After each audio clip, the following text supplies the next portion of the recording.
السلام علیکم۔ یہ واقعہ متکبر اور مغرور لوگوں کے بارے میں ہے۔ روایت میں آیا ہے کہ جو لوگ متکبر اور مغرور ہوتے ہیں، خدا تعالیٰ ان کے کسی عمل کو جب تک وہ اس سے توبہ نہ کرے قبول نہیں کرتا۔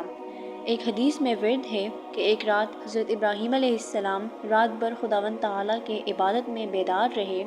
اور جب صبح ہوئی تو آپ کو اپنے قیام پر تعجب ہوا، یعنی فخر کیا اور کہا کہ ابراہیم علیہ السلام کا پروردگار بہتر ہے اور اس کے بہتر بندوں میں سے ابراہیم ہے۔ اور جب دن کا کھانا کھانے کا وقت ہوا تو اس وقت آپ نے کوئی آدمی اپنے ہمراہ نہ دیکھا،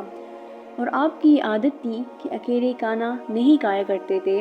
دوسرے لوگوں کے ساتھ مل کر کھایا کرتے تھے۔ اس لیے آپ نے کھانا نکالا اور راستے میں بیٹھ گئے تاکہ کوئی گزرنے والا آدمی گزرے تو اس کو بھی اپنے ساتھ کھلائے۔ تو اس وقت آسمان سے دو فرشتے اترے اور وہ آپ کی طرف آئے، اور جب حضرت ابراہیم علیہ السلام نے ان کو دیکھا تو فرمایا کہ تم اس باغ میں میرے ساتھ آؤ تاکہ ہم تم کو یہاں کھانا کھلائے، اور یہاں باغ میں ایک چشمہ بھی بہتا ہے اور اس کا پانی بہت میٹھا ہے۔ وہ فرشتے آپ کے پاس گئے اور باغ کے سبزے پر بیٹھ کر کھانا کھایا، اور اس کے بعد پانی پینے کے واسطے اس چشمے پر گئے، اور جب اس کے کنارے پر پہنچے تو پانی اس میں سے غائب ہو گیا تھا۔ اور جب ابراہیم علیہ السلام نے دیکھا کہ چشمہ تو سوکھا پڑا ہے تو وہ شرمندہ ہوئے، اور فرشتوں نے آپ کو کہا کہ اے ابراہیم، اب اللہ تعالیٰ کی بارگاہ میں دعا کرو تاکہ اس چشمے میں پانی آ جائے۔ ابراہیم علیہ السلام نے دعا کی مگر اس چشمے میں کوئی پانی نہ آیا۔ اس سے آپ کو اور بھی زیادہ شرمندگی ہوئی، بس آپ نے ان فرشتوں کو کہا کہ تم خدا کی درگاہ میں دعا کرو کہ اس میں پانی آ جائے۔ بس ایک فرشتے نے دعا کی، اس سے چشمے میں پانی آ گیا، اور اس کے بعد جب دوسرے فرشتے نے دعا کی تو اس سے وہ پانی چل پڑا اور نہر جاری ہو گئی، اور اس کے بعد انہوں نے آپ کو خبر دی کہ ہم تو فرشتے ہیں اور تم نے رات کے وقت قیام کیا اور متکبرانہ خیال کیا تھا، اس واسطے تیری دعا قبول نہیں ہوئی۔ اب سوچنے کا مقام ہے کہ جب غرور کے باعث خدا تعالیٰ نے اپنے خلیل کے ساتھ ایسا معاملہ کیا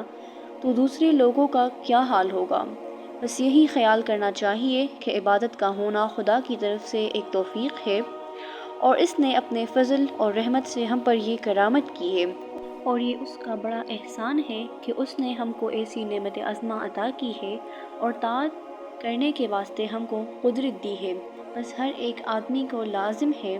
کہ وہ خدا کے روبرو ادب اور عاجزی سے کھڑا ہو اور ایسا سمجھے کہ وہ مجھے دیکھ رہا ہے۔ اسی طرح ایک حدیث میں ورد ہے کہ اللہ تعالیٰ نے حضرت عیسیٰ علیہ السلام کی طرف وحی کی اور ارشاد فرمایا کہ جب تم میری درگاہ میں میرے روبرو کھڑا ہو تو اس حالت میں کھڑا ہو، اس قدر بے قراری ہو کہ گویا تیرے اعضاء ایک دوسرے سے جدا ہونے کو ہے۔ لہٰذا ہمیں چاہیے کہ خصوصی اپنے اعمال پر توجہ دے اور تکبر اور غرور سے بچے،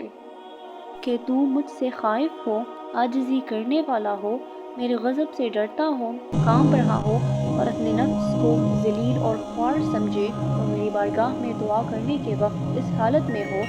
کہ تیرے جسم میں